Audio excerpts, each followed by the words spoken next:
esteja convosco. Ele está no meio de nós. Proclamação do Evangelho de Jesus Cristo segundo Mateus. Glória a vós, Senhor.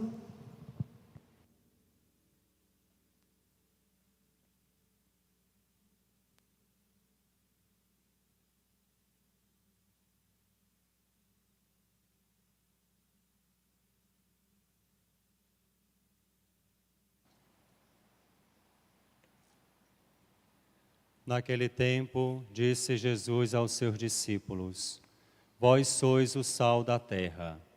Ora, se o sal se tornar insosso, com que salgaremos? Ele não servirá para mais nada, senão para ser jogado fora e ser pisado pelos homens. Vós sois a luz do mundo.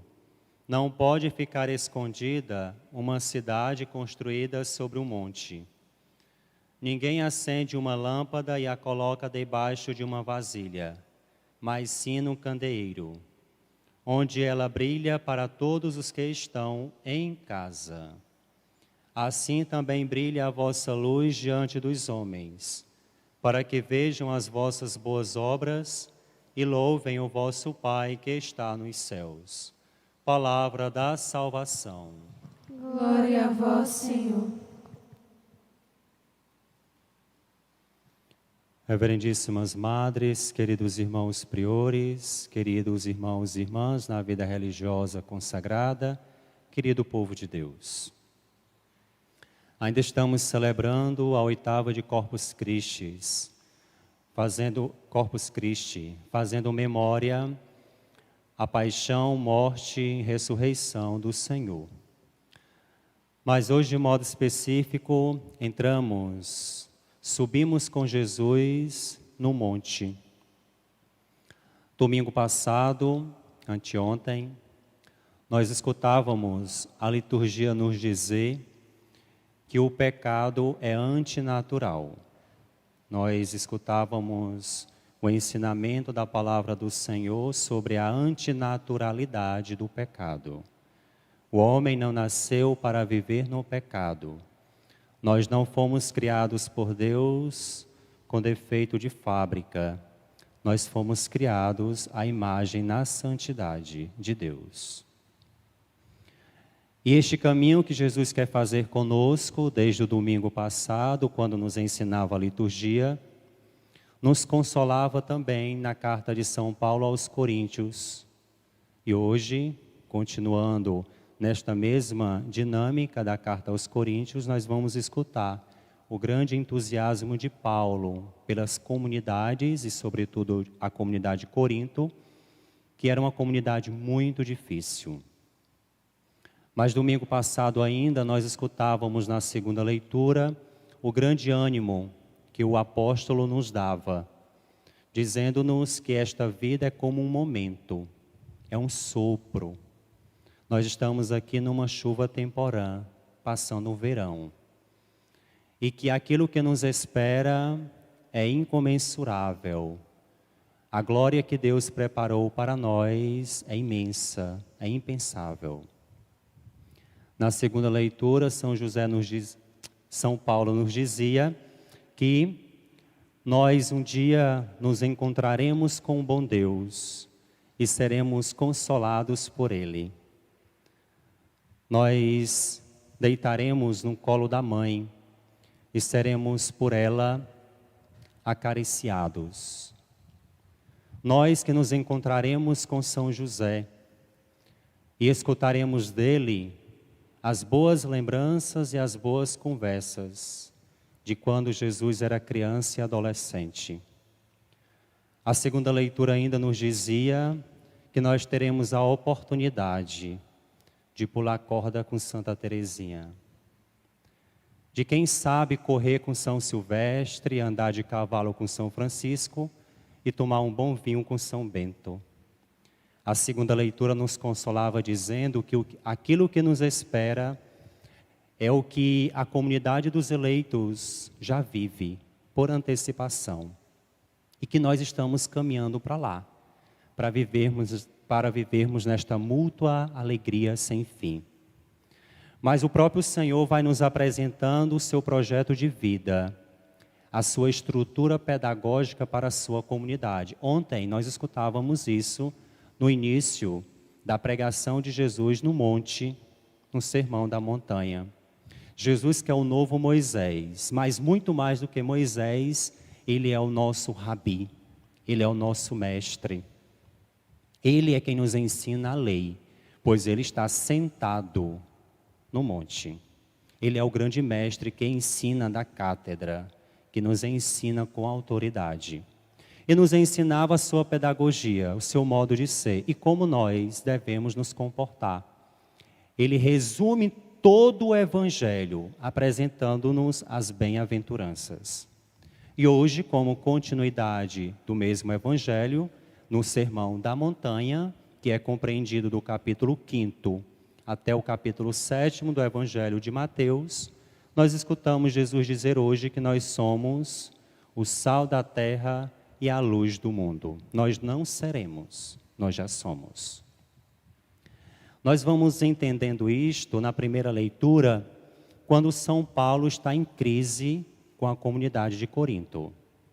Eles têm brigado, porque na comunidade têm surgido novos líderes que falam mal de São Paulo para a comunidade de Corinto. Escutávamos no início da carta aos Coríntios de ontem, quando há este grande problema, esta grande intriga, este grande mal-estar entre São Paulo e a comunidade de São Paulo.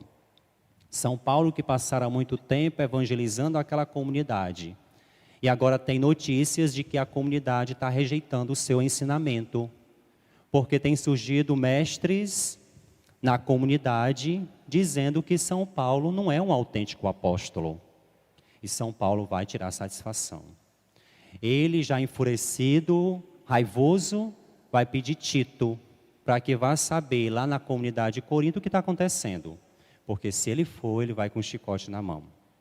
E aí Tito vai, procura satisfação com a comunidade ainda aborrecida, porque São Paulo diz que vai visitá-los e não vai, o sim deve ser sim, o não deve ser não, se ele disse que ia, ele deveria ter ido, mas não foi, então Paulo está se contradizendo. Aquilo que os mestres estão falando de Paulo é verdade, porque Paulo disse uma coisa e não fez. Só que imprevistos acontecem, e São Paulo não foi por alguma outra situação. Mas aí São Paulo está ansioso para saber o que se passa na comunidade de Corinto. Ele nem espera Tito voltar a se encontrar com ele em Éfeso. Ele vai imediatamente a Filipo, à procura de Tito, na Macedônia. Quando chega lá, pergunta: Tito, o que está acontecendo? Eu evangelizei, eu dei a minha vida por aquela comunidade, agora estão me rejeitando o ensinamento e o sim de Deus. Rejeitando o sim de Deus, que escutamos hoje na primeira leitura. E aí Tito diz a Paulo: Paulo, pode ficar tranquilo, a comunidade aceitou as suas desculpas. A comunidade agora quer uma reconciliação contigo. A comunidade está bem. Entendeu que os falsos profetas surgem na comunidade para atrapalhar a obra do Senhor, para fazer da obra do Senhor uma obra insossa, apagada. E eles compreenderam perfeitamente isso. Por isso pedem desculpas. Aí Paulo, para responder a esta comunidade, ao seu pedido de desculpas, escreve a primeira leitura de hoje, que nós escutamos da carta aos Coríntios. Paulo dizendo que, de fato, o nosso sim deve ser um sim, o nosso não deve ser um não, mas o sim de Deus permanece na vida da comunidade. Deus não os desamparou, Deus os abraçou e Deus quer esta comunidade para si. Por quê? Porque Deus já a marcou com o selo indelével do Espírito. Nós fomos marcados, é o finalzinho da carta. Nós fomos marcados pelo Espírito. Nós fomos selados, agora nós somos propriedade de Deus. Deus não rejeita aquilo que é dele. Se Deus deu um sim a nós, a esta comunidade, Deus não vai nos abandonar, mesmo passando por inúmeras dificuldades. E aí Paulo na carta pede à comunidade que perdoe aquelas pessoas que têm causado confusão na comunidade, mas que sejam repreendidos. O Papa Francisco essa semana renovando o Código de Direito Canônico, dizia isso: não há misericórdia sem correção. É preciso ser corrigido quem erra na igreja. Assim como Paulo na primeira leitura não se deixou influenciar pela raiva, pelo ódio, pelo rancor, pelo ressentimento, porque ele sabia perfeitamente que iria mais atrapalhar a obra de Deus do que ajudar. Ele, com exemplo, pede perdão à comunidade e pede à comunidade para que dê o perdão também àqueles que estão causando intrigas, mas que os corrija para que não perturbe o reino de Deus. É bem isso que Jesus fala de nós, de um modo geral, no Evangelho. Nós somos o sal, nós somos a luz. Não seremos o sal, não é no futuro, mas já somos pelo batismo. E as propriedades do sal, as qualidades do sal e da luz nos fazem compreender qual é a nossa missão neste mundo. O sal que dá sabor, o sal que é discreto, que quando nós colocamos na comida não aparece o sal, mas aparece e ressalta o sabor da comida. O sal que é material, que conserva também os alimentos, numa época que não tinha freezer. O alimento é então conservado pelo sal. O sal tem as suas propriedades que falam de nós. Nós estamos no mundo para dar sabor, onde nós estamos. Nós estamos no mundo para evangelizar com discrição. Nós estamos no mundo para fazermos a diferença em nome de Deus. Ele que é o verdadeiro sal, Ele que é a verdadeira luz. O sal se mistura, o sal está envolvido com as pessoas para ganhá-las para Cristo. A luz que de cima ilumina, clareia, manifesta a verdade. Os elementos, estes dois elementos importantíssimos para a vida humana, nos fazem compreender a nossa importância para o mundo. Antes do cristianismo, o mundo era insosso.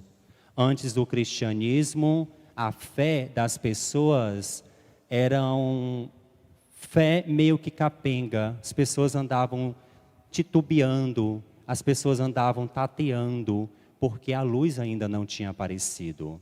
E quando Cristo apareceu, começou a iluminar o mundo, começou a iluminar as trevas, começou a iluminar as nossas consciências. Nós somos esta extensão de Cristo, que no mundo temos esta obrigação. Mas quando é que o sal perde o seu sabor? Se é que o sal perde o seu sabor? Porque a pedrinha de sal, ela não está envolvida de sal, ela é o próprio sal. Quando ela se desfaz, acabou-se o sal. Quando Jesus diz que nós corremos o risco de perder o nosso sabor, o que ele está querendo dizer com isso? Como é que o sal, ele pode perder a propriedade de salgar? Ora, ensina-nos um químico italiano que quando o sal é misturado com açúcar, ele perde a sua capacidade de salgar. Ele perde a sua propriedade, ele perde a sua essência, ele perde a sua missão. Nós, quando buscamos um evangelho doce, leve, quando nós buscamos um evangelho açucarado, quando nós buscamos um evangelho melado, fácil, quando nós procuramos nas Sagradas Escrituras passagens selecionadas para viver o evangelho, nós estamos perdendo a nossa essência e a nossa capacidade de fazer a diferença no mundo. Nós não estamos aqui para agradar o mundo. Nós não estamos aqui para sermos convenientes com o mundo. Nós não estamos aqui para sermos pessoas que agradam e que fazem aquilo que o mundo quer. Nós estamos aqui unicamente para pregar a verdade, mesmo que a misericórdia passe pela correção que sempre passa. Jesus nos chama a atenção hoje para a nossa vocação de batizados, de cristãos no mundo. Se nós não vivermos segundo as qualidades destes dois elementos, nós perdemos a nossa capacidade também de sermos discípulos de Cristo, pois nós não estamos cumprindo a nossa missão no mundo. Quantos filhos chegam a nós e pedem um conselho, pedem uma orientação, porque não compreendem o comportamento de muitos pais, dos seus pais. Quantos homens e mulheres talvez frequentam muito a igreja? Quantos homens rezam o texto dos homens, mas em casa não são capazes de dialogar com os filhos, não são capazes de perdoar, de abraçar, de fazer um carinho, de ser diferença no mundo? Quantos filhos cobram de nós uma orientação de comportamento, porque os pais já não estão correspondendo com o testemunho em casa, mesmo que diariamente tenham a prática da oração? Quando Jesus no Evangelho nos chama a atenção, onde ela brilha, ninguém acende uma lâmpada e a coloca debaixo de uma vasilha, mas sim no candeeiro, onde ela brilha para todos os que estão em casa. E esta palavra deve ser tomada por nós de fato ao pé da letra, em casa. Será se na minha casa eu estou de fato iluminando a minha esposa, o meu esposo, os meus filhos, a minha comunidade de fé, com os meus gestos, com as minhas palavras, com o meu comportamento? Será se eu estou induzindo-as, influenciando-as para Deus? Ou será se eu estou chamando a atenção para mim? Porque o sal não foi feito para ele mesmo. A luz não foi feita para iluminar a si própria. A luz foi feita para iluminar os outros. O sal foi feito para salgar outros elementos. Se o sal fica na vasilha, ela vai petrificar. Logo ela vai ser jogada no lixo. Logo ela vai ser jogada na terra onde todos passam e pisam. Se uma luz ela é abafada, colocada debaixo do altar, de nada serve. Nós continuaremos na escuridão. Nós somos esses que devem iluminar as nossas casas, iluminar o nosso ambiente de trabalho, a nossa comunidade de fé. Porque aí, nesta simplicidade, nós viveremos de fato a santidade de Deus. Esta santidade que começou ontem, nós ouvindo o Evangelho. Bem-aventurados, bem-aventurados e bem-aventurados. Quando é que de fato nós somos santos, bem-aventurados diante de Deus? Quando nós simplesmente assumimos com coragem, com consciência e com verdade a nossa vocação.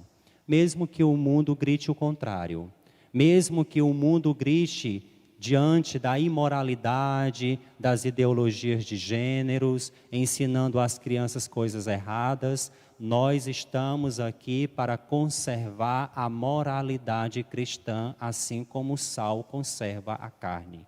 Nós estamos aqui na missão para que o Evangelho não seja corrompido, estragado, como fez Paulo na primeira leitura, que deu testemunho para que o Evangelho não fosse despedaçado pela comunidade que já tinha acolhido o Evangelho.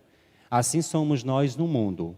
Nós que temos a missão e a obrigação de conservar o Evangelho. E esta conservação não é colocando dentro de um guarda-roupa a Sagrada Escritura. Esta conservação é levando adiante aquilo que o Senhor nos deu como depósito da fé.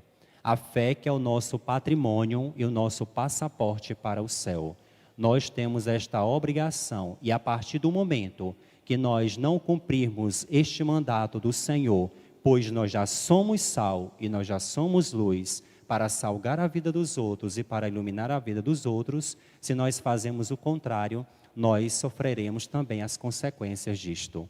Porque a nossa missão de cristão, a nossa essência, o nosso ser cristão passa por este mundo plantando o legado de Deus, que é iluminando as consciências para que elas se abram à verdade, para que elas adiram o Evangelho, para que elas abracem a causa do Senhor e não para que elas vivam nas suas mentiras, ilusões diabólicas, numa falsa iluminação, como foi o iluminismo. Numa falsa compreensão de moralidade, numa falsa vida que não é a vida do Evangelho e segundo o amor de Jesus, mas uma vida que de fato se comprometa e que se compromete com a causa do Evangelho, sem selecionar passagens bíblicas, sem viver uma vida adocicada, leve, light, sem viver uma vida que não corresponda de fato à cruz pregada pelo Evangelho de nosso Senhor Jesus Cristo. Que as nossas consciências sejam iluminadas por esta palavra de hoje e que onde nós estivermos, possamos deixar o Evangelho transparecer como luz nas consciências e nas vidas das pessoas, dando a elas também sabor de existência, dando a elas também a graça de poderem passar por esta vida compreendendo que ela tem grande sabor diante de Deus e que o Deus Todo-Poderoso se fez pequeno, morreu por nós para que nós encontrássemos sentido na nossa caminhada. Nós não somos luzes, nós não somos lâmpadas semelhantes a pisca-pisca de árvore de Natal ou luzes de Las Vegas. Nós somos a luz do Senhor, a luz natural que brilha, que resplandece, a luz do sol. Nós não temos luz própria, nós simplesmente resplandecemos no mundo a luz de Deus, a semelhança da lua que ilumina através da luz do sol. Que Deus nos dê a graça da consciência da nossa missão e a todos nós a graça do juízo. Louvado seja nosso Senhor Jesus Cristo. Sempre seja louvado e sua Mãe Maria Santíssima.